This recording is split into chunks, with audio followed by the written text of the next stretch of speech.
ইনকিলাব ইনকিলাব জিন্দাবাদ জিন্দাবাদ ইনকিলাব ইনকিলাব জিন্দাবাদ জিন্দাবাদ মুজিববাদ মুর্দাবাদ। আমাদের লড়াই কি শেষ হয়েছে? আমাদের যুদ্ধ কি শেষ হয়েছে? আমাদের লড়াই কি চলবে? দিল্লি না ঢাকা? ৫৭ জন সমন্বয়কের নেতৃত্বে আমরা গণ-অভ্যুত্থান করেছিলাম, সবাই উপস্থিত হয়েছে। আমাদের তাড়াতাড়ি তাদেরকে সম্পর্ক জানাই। ঢাকা বিশ্ববিদ্যালয়ের প্রত্যেকটি লেভেল থেকে ঢাকা বিশ্ববিদ্যালয় বিপ্লবীরাজকে যোগ দিয়েছে।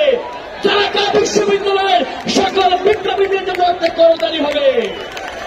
সকল বিশ্ববিদ্যালয়, জাহাঙ্গীরনগর বিশ্ববিদ্যালয়, চট্টগ্রাম বিশ্ববিদ্যালয়, জগন্নাথ বিশ্ববিদ্যালয়, রাজশাহী বিশ্ববিদ্যালয়, প্রাইভেট বিশ্ববিদ্যালয়, সকল বিশ্ববিদ্যালয় থেকে আমাদের বিপ্লবী ভাইয়েরা পুনরায়